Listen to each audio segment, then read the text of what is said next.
Hello and welcome to the Community Show with me, James. Yeah, and hi there, James. It's Miles again. So, I think we're 7th show now. 7th show, yeah. Nice. Which is, we're doing pretty well coming up to the Christmas period, so we're going to be dropping in a few things about that. But should we just remind everyone what the Community Show is all about and who we are at 3SG? Yeah, sounds good. Okay, brilliant. So I'll start off by explaining who 3SG are for people that don't know in Bath and beyond. We stand for Baines Third Sector Group, and essentially we're a small charity that has a network of over 150 community groups, social enterprises, charities in the local area, and any organisation that fits into that category is welcome to get on board and join our membership. And we're really doing this show to kind of be the voice for those organisations and spread awareness about them, as well as just highlighting all of the amazing community activity going on and opportunities such as volunteering and job opportunities in the local third sector, really. Yeah, and this week we've got a bit of an arts focus, which we haven't had today other than Film Bath.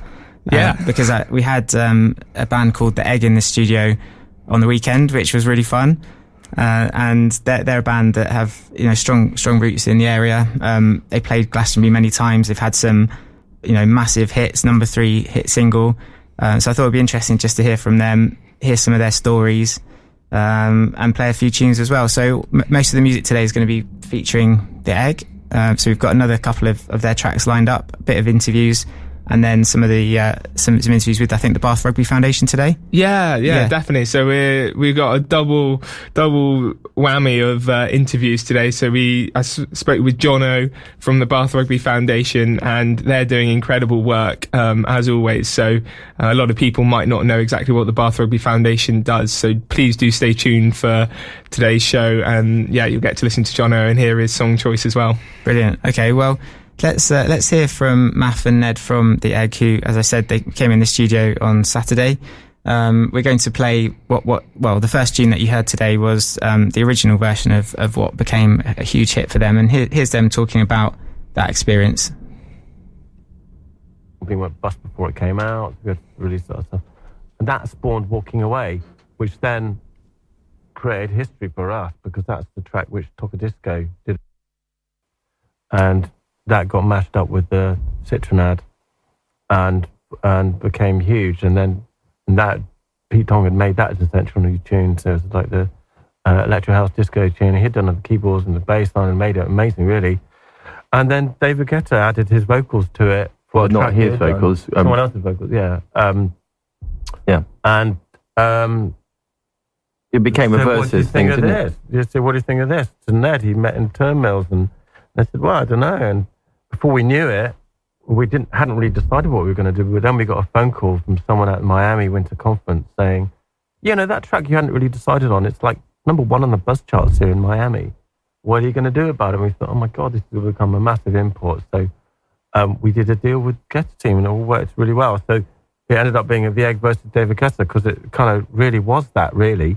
In like, okay, all right, let's do it. And it wasn't really what we normally sound like. We're a bit more kind of like, underground and more of the kind of the underground dancing, more not really commercial. Liquidy funk festival groups. Yeah, basically, he took us away from a suicidal nosedive into obscurity. And cheers, David. Just to have a hit. I don't know about that. We were already playing the Big Chill and Big Festival. Oh, yeah, I know. We've done the jazz stage at Glastonbury after Travelator. We did the Big Chill second stage, which is still big, 10 in the evening, 10,000. Yeah, just so. But yeah, in terms of international radio and all that stuff, and compilations and DJ World, it was the biggest dance track in the world for about 6 months. Yeah. So that was a different world. And we did a tour in Australia called Future Music, and that was with Carl Cox and Ferry Corsten and Josh Wink, and all these DJs and us, because this track was. Our name was associated with this big track, and people were coming to these festivals, these things, and we were on a smaller stage, but when we played that track, everyone would run over, and the audience would increase, it's crazy. Massively. And because everyone needs this track. Weirdly, though, because it was a remix of the original track. Was a kind of a chill-outy, slow track with Sophie Barker, a friend from 07. Yeah. And we had, when we signed to Beachwood Records, we had to follow Venice Beach and Lost at Sea a bit because they were these kind of things on the chill-out compilations. Chill-out had become huge. They'd been on the sound of these stuff. Sold like 200,000. It was the whole chill-out thing got really big. And Beachwood Records were the kind of label who did a lot of them. They did Shiva Beats, Buddha Beats, Backroom, everything, Cup of Tea Beats, kind of, well, not Cup of Tea Records, but, every kind of thing. And then it was remixed by Tocadisco and so on. And so that album was a mixture forwards of dancey but beautifully kind of produced stuff with Benji. Yeah, more Floydie. In fact, a lot like what we used to play before the Egg, when me and Ned were growing up in Bristol. It's the kind of stuff we used to jam. Something went bust before it came out. Yeah, so that was a really just a little snippet of what became an hour and a half interview that I did with the Egg on Saturday. We're going to play that mega hit because I think many of you will know it. Miles, do you know this tune?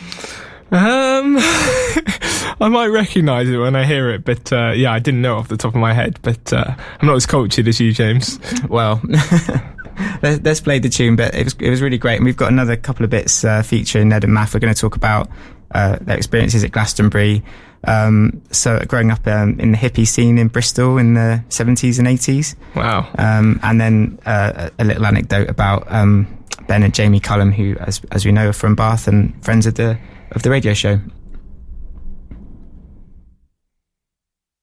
Don't let me go.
So, hello and welcome back to the Community Show with me, James and Miles. Hey, Miles, so we established that you did know that track by The Egg. Yeah, no, David Guetta. Yeah, definitely knew that track. Yeah, definitely. How would you describe that track? It's a bang. It's a banger. An absolute banger. Yeah, cool. Buzzing for it, and can remember those Year 6 discos. Year 6 discos, brilliant. I reckon just head bopping my way. Cool. That makes me feel quite old. With the girls on one side and the guys on another. Nice. Very, very awkward, of course. Yeah. Cool. Well, the reason we played that is because, as I said on Saturday, we had the Egg in the studio who recorded the original song. And we talked in much more detail about how it was to have that hit and work with David Guetta. And we've got a couple more clips with them coming up through the show. But firstly, Miles, we're going to talk about some of the community news happening in and around Bath. That's right. Yeah, definitely. Yeah. So as always, is a regular feature of our show. We're kind of shining the light on what's going on locally with community activity and also how you can get involved, as well as a little bit about awareness days, because they're really, really important. So essentially this week actually we've got a few things particularly focused around charities and community groups. So one of them is that there's a project called Home Kit that is run by Share and Repair, and essentially they have had loads of donations of small household electrical items such as kettles, heaters, vacuums, and they've all been pat tested, ready to be rehomed, and essentially they're just wanting to reach out to as many charities and community groups in the local area that would be willing to take them. And essentially the whole purpose of the Home Kit project is to rehome these items to people that are moving into potentially new homes, and so if you're a charity or community group that can give these items to someone in need, then please do get in touch with them. So if you go onto the 3SG website and then on the news page, so it's 3sg.org.uk/news, you'll be able to see that news article there, or you can search Share and Repair Home Kit and it will come up. So that's one of the great ways you can get involved as an organisation. Another one is that there's actually lots of COVID-19 testing taking place in Bath and the surrounding area. And essentially, if you're an organisation that's, say, running an event or an activity, and you would like one of the COVID-19 testing vans to come to that event, then please do get in touch with the public health team at Baines, because they've been started trialling it out with various different local charities, and it's working really well. So that's also on our news page. One of the final aspects I wanted to cover was we've actually just launched our second year in a row Christmas project. Oh, nice. Yeah. Which is essentially, I don't know if you remember last year, James, but couldn't believe how many Christmas cards we received from local schools when we put a plea out to get school children to make uniquely designed handwritten Christmas cards. Can you see off the top of your head if you can? Well, I know because they're all in my house in boxes. Oh yeah, yeah. Well, we did. We were lucky enough to have over 2,500, and these Christmas cards were incredible. We actually read them all, and you can go on to this is a project in partnership with Bath Open Christmas, which an amazing organisation that on Christmas Day offer a meal to people that would be otherwise spending Christmas alone, and it's also with Compassionate Communities. So if you are interested, if you're a school and would like to get involved in the project, so if you'd like to make Christmas cards, or if you're an individual or an organisation that would like to request a really special handmade Christmas card from a local school child or young person, then please head over to the Compassionate Community website. So it's www.compassioncb.org.uk, and you'll be able to see that there's a Christmas tab there. But any problems, just get in touch with us and we'll be able to point you in the right direction. Brilliant. All right, thanks for that, Miles. Okay, well, we've got some more music from The Egg that we're going to play now. So this is a track of theirs called Stars.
So that was Stars by The Egg, who are our special guests that we've had in today on the show. And we've had we're playing all their music throughout the show. But the other guests, before we move over to Bath Rugby Foundation and hear from John, who you interviewed this week, didn't you, Miles? Yeah, so I actually got to go to Bath Rugby Foundation and see them at work, so it was great. Oh, brilliant! Yeah, well, before we jump into that, we're going to have a quick clip about.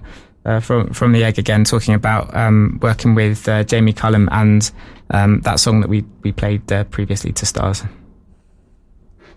Ben Cullum plays bass on most of it. Who's Jamie's brother. From Bath, yeah. From Bath, yeah. They're both around Bath now. And so Ben does amazing electro bass stuff. Yeah. And keyboard bass stuff. In fact, we did a gig once where Jamie, Sophie couldn't do the vocal "I Walk Away" for Walking Away Live at Islington Academy or something. Yeah. So Jamie came to do it. He came to rehearsal. We knew him via Ben as a friend anyway. Yeah. And also I think before that, but anyway, so he sang it and I said, would you mind putting G's on the end of the words rather than, so he did the version of David Guetta rather than Walking Away, like you got me dancing and crying, loving and dying. So can you put the G's on and maybe go an octave lower? I said, yeah, sure. So it was much better. It was more judges like, you got me loving and dancing, crying and loving and love, don't let me go. It was funny. We had a good time in the studio. We also got locked in the car park afterwards, which was quite rock and roll. We had to push some bins against the fence and climb out.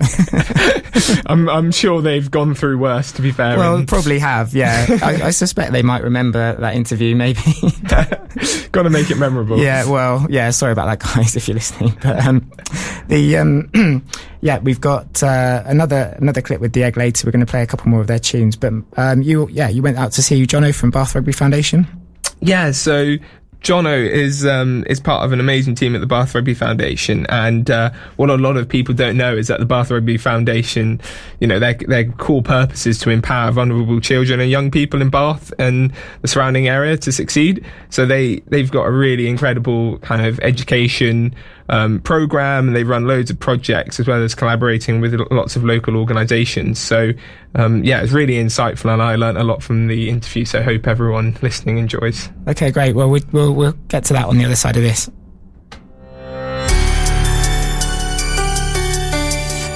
Curo is a housing association. As well as affordable homes, we provide support services to a wide range of people in the local community. Our independent living service is dedicated to helping people stay living at home independently with support for their well-being. This award-winning service is available to anyone, not just Curo residents, and there can be financial help available. Discover more at curo-group.co.uk/independence. The next time you're about to buy something online, stop. Think and ask yourself, could I support a great local business and buy locally? I buy local. At ibuylocal.co.uk, you'll easily find a whole world of local online businesses, from gifts to food, drink, home, clothing, or anything else you can think of. So, before clicking that Buy Now button, visit ibuylocal.co.uk and support the local economy. You'll also help reduce carbon footprints, making our world more sustainable, and see more interesting choices. Take a look today at ibuylocal.co.uk. I buy local. Because buying locally is easy. Pay a visit to Bath Aquaglass and book to blow your very own glass bauble, or learn the ancient art of glass blowing in a one-to-one tutorial session. With private hire of the new Cafe by the Furnace and bar also available, it's a brilliant spot for private functions or glass blowing office parties that your guests certainly won't forget. Book your party now. For a full range of what we make and for details on our glass blowing courses, go to bathaquaglass.com or call Bath 428 146. Bath Aquaglass, made with love, given with love, sent with love. So I'm joined here with Jono from the Bath Rugby Foundation. Hi, Jono. Hey, thanks for having me. Yeah, no problem at all. Yeah, it's really great. You're the first sports charity that we're having on the show today. So Are you able to just give us a little introduction about yourself, your role at the Bath Rugby Foundation, and a little bit more about what you do?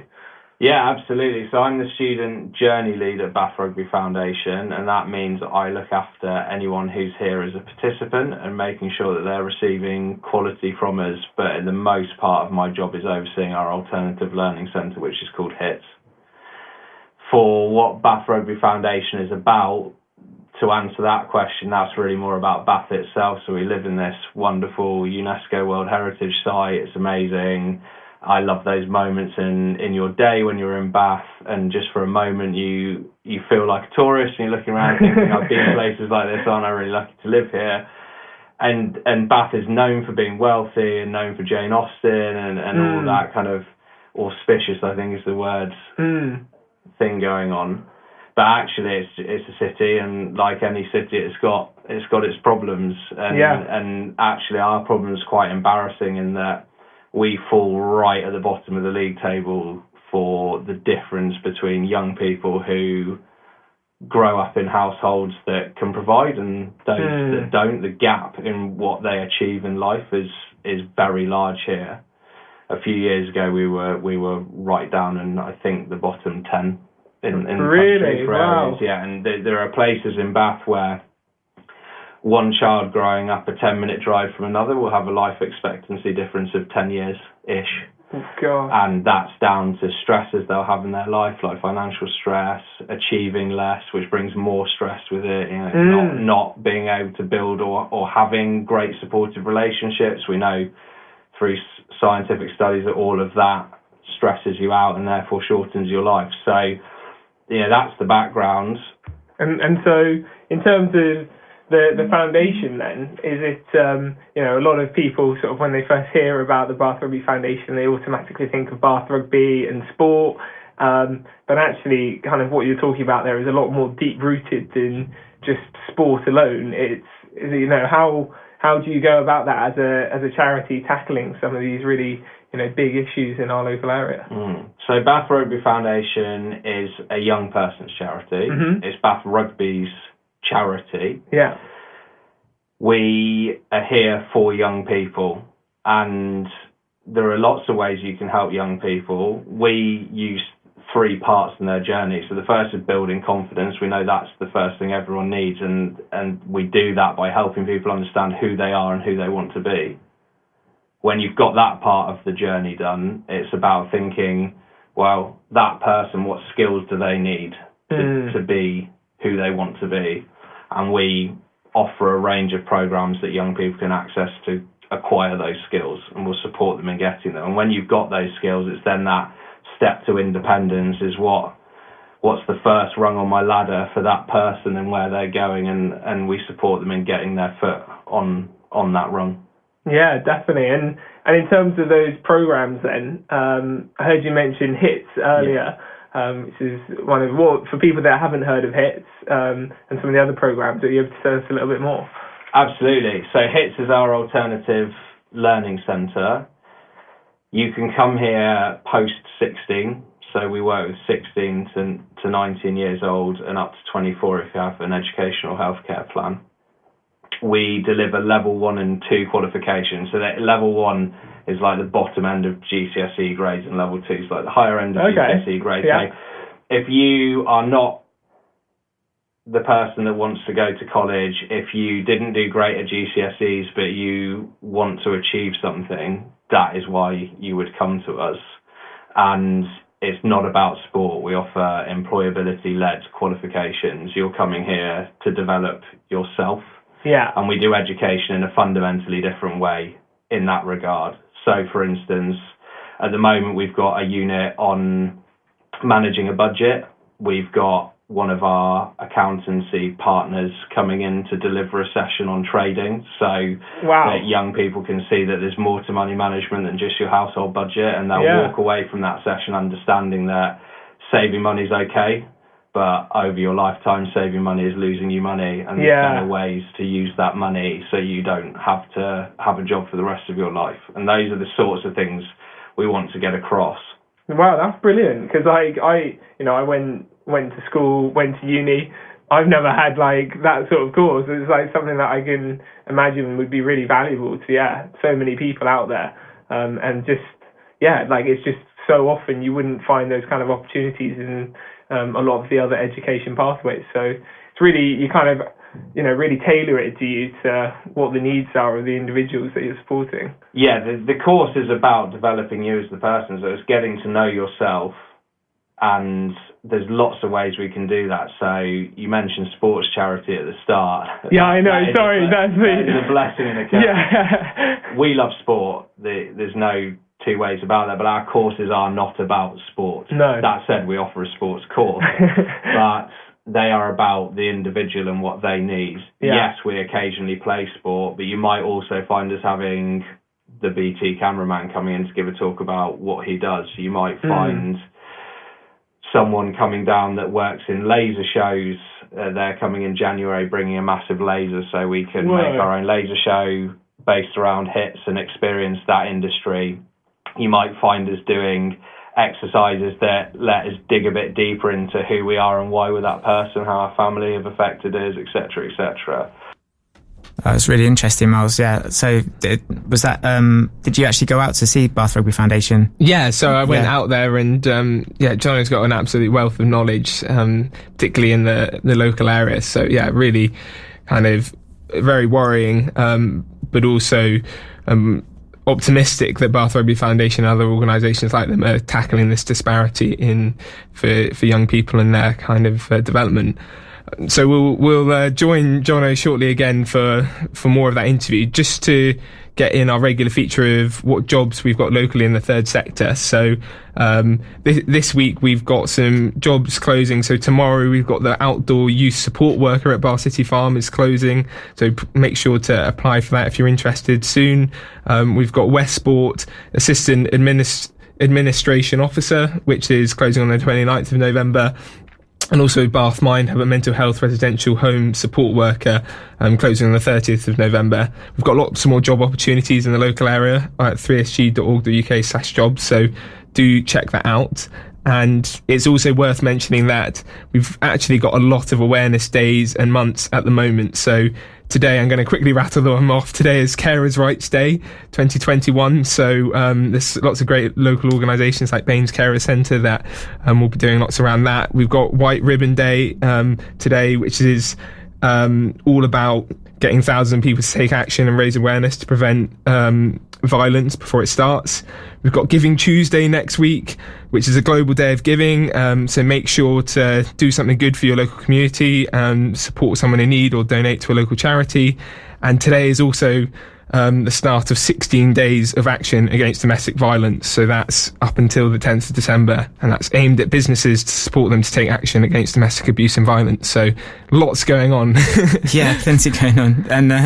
And we'll go back to that second part of the interview with Jono now, and then we're going to hear his song choice, aren't we? Yeah. I've certainly seen over the last couple of years, during the pandemic, really tough time for individuals, families, but also charities. We work with a lot of charities, and I think it's very inspirational and kind of empowering to see how the Bath Rugby Foundation has managed to continue to sort of grow in strength during the pandemic, and the collaboration that you've done is just like so commendable with your breakouts. Mm-hmm. Are you able to sort of explain a little bit more about how you've gone about achieving that? Because from the outset, it seems like an impossible task trying to do what you've done during a pandemic. Yeah, it was very challenging, and there were lots of people on this side involved in that, but we're all better together, aren't we? And we're here for the young people of Bath, and it doesn't make sense working in small units achieving small things. So the big vision of Breakout was to bring together the charities of Bath to achieve more for the young people and for their families than we could achieve as smaller organisations. So we brought together, I didn't work on this actually, the setup of it, so I hope I've got this figure right. I think it was 32 partners on the last one. Wow. To deliver healthy meals and active sessions, which included arts and crafts from some of our partners, to enrich the holiday for young people. Yeah. Because what a lot of people don't know is that actually when it comes to achievement at school, people that come from backgrounds with less money, because that's the way it's measured, there are other reasons than just the money, but people that come from that background actually make more progress during school term than people that come from backgrounds with higher incomes, which most people don't know. No. It goes wrong in the holidays. Well, that's what the studies show. So if I come from a reasonably well-off family, I will go to a holiday club. My parents will engage me in reading throughout the holidays. If I don't, I'm much more likely to do almost nothing but play Xbox. I may not even have toys to play with. And if you add that up over 16 years, that's a big difference in development. And so the program Breakout offers that to everyone.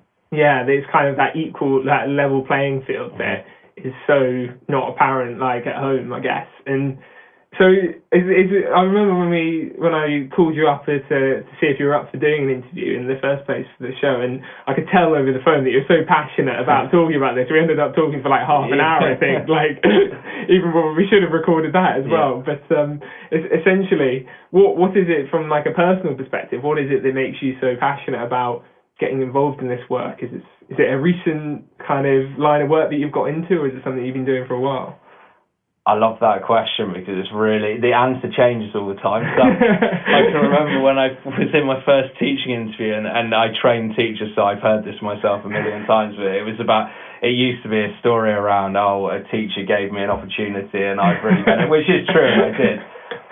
And I went on a journey because I was very dyslexic, and I had to do a lot of independent studying actually just to keep up with where I wanted to be. And I was putting in college, I was putting in 3 hours a day on top of what everyone else was doing. But I think it's changed since then.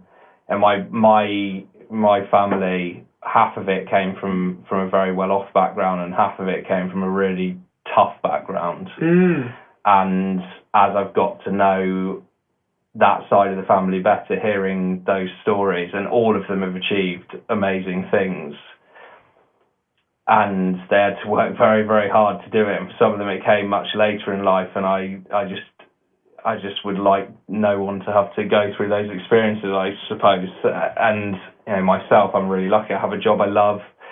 I don't wake up on a Monday morning feeling stressed about work, and I believe you can have that. I don't think it's a zero-sum game. I don't think there should be some people who have that and others who can't have it. It's not like that. Everyone should have that, and a lot of that comes from within, right? So, yeah, totally. I mean, the short answer, I suppose, to wrap that up is, I was a teacher, got into what they call behaviour management, which is a phrase I try and avoid these days because it leads us down the wrong path, but I was working with young people who wouldn't focus in lessons, got very good at that, got them engaged, they did very well, and then I came here because there was the platform to go to schools and help schools do better in that area where they don't have the expertise. And we've built programs here that are super effective at that, and we get phone calls asking to come in, and the difference it makes. I got a couple of years into doing that, I thought, I'm not sure I actually practice this stuff on myself. Because it was all about how our brains work, and so I started using that, and it's really impacted my life, and that's just increased the buy-in, I think. Yeah, I think we're all learning, aren't we? There's never a stage when we're not learning and developing, and I think like they always say, teaching as well is like a constant process of learning. So that's amazing, and in the 30 minutes we spoke about before, we didn't manage to cover all of that, so that's really interesting. I've certainly seen. Okay, thanks for that, Miles. So before we hear his song choice, can you just you've got one important update, haven't you, to share? Yeah, so we're really in need of volunteers up at Bath vaccination centre up at the racecourse, and essentially if you can give 3 hours of your time, once a week or maybe once every couple of weeks, we'd be really grateful, because the boosters, they're doing up to sometimes 1,600 boosters a day up there, so really in need of volunteers. So please head over to the 3sg.org.uk website and click on the volunteering tab, and you'll be able to see how to sign up there. But we'd be really grateful if you could spread the message. Okay, great. Well, thanks for that. that. Well, we're going to hear a little bit more from John about his song choice, aren't we? Yeah, no, he's got a really good song choice and it's really relevant to what he's been talking about. So yeah, great. And then we're going to hear a little bit more from The Egg. So you're listening to the Community Show with James and Miles. Got a few more things, and we'll finish off with your song selection, which you made a little while ago. So see if I remember if you remember or not, it was a good test. But essentially, is there anything at the moment with what you've got coming up? The listeners here, they might be working for businesses, or they might be residents in the local area, and they might have families. Are there any sort of messages that you'd like to get out to them? Yeah, absolutely. So starting with what I lead on alternative learning at HITS, we've got January starts for our level 1 and level 2 courses. We've got an employability course and we've got a BTEC in sport. They're short courses, which doesn't mean the standard of delivery is any lower. It just means that you start in January and finish in July, and we're recruiting for those now. So if you are a young person, or you know a young person who's not the person that wants to go to college, or maybe school didn't go so well for them, we are the people for them. Yeah, we were at awards recently and one young lady was shortlisted for a national award. She came to us with no GCSEs, having been excluded from 2 schools, and she's predicted to get A stars in her A levels this year, and she was offered a scholarship to a university. So that's the progress that can be made, and we can help people do that. Wow. So that's us, and that's HITS. The foundation isn't just that, though. We have a huge amount of sessions going on, and probably the one that I haven't mentioned yet is our disability inclusion work. So we have rugby clubs that are for people that wouldn't ordinarily play rugby because they're not sure they can do it. Maybe you're partially sighted, or you're autistic, or you have some other condition that means that you don't think you can go on a rugby field. That's there. We've also got High Five, which is a mixed sport version of that, and that aims to help people socialise as well. So if you know a young person who really struggles because of a condition, they've got to have friends, then that is a great place for them to go, and they go to a cafe every week as well as playing sports to make friends, and that's really, really cool. That's running all the time. You just need to get in touch. Brilliant. And I've forgotten what your other question was. Well, yeah, just to be honest, like in terms of getting in touch, so where can people find out more information about all of this? Like, I know you're active on social media. You've got a great team that sort of get the message out on there. You've got a website as well? You can get in touch with us through our website, which is bathrugbyfoundation.com. You can go to any of our socials. We're on LinkedIn, Instagram, Facebook, Twitter. Just search for Bath Rugby Foundation. You can, if you're on our website on a contact page, you can get hold of us that way as well. Awesome. So yeah, thanks so much for taking the time, Jono, because as you demonstrated, you're a very busy man, doing lots of amazing projects. We always do this with the guests on the show, so we've got a song. Now, can you remember which song you selected? I'm in thinking pose. I think it was The Naked and Famous. Yeah. It was. You're right. I think it was probably No Way. Yes, yeah, it was. Correct. I like that good song. Memory. It's a good title for this interview because most of the young people that arrive with us at some point have been told no way. I see. That's what we're all about, is helping them make it happen. And I love this song. I'm a big downhill mountain biker, and I spent some time living in New Zealand doing that. And this was a song we used to listen to with my group of friends. So that's why I picked it. Well,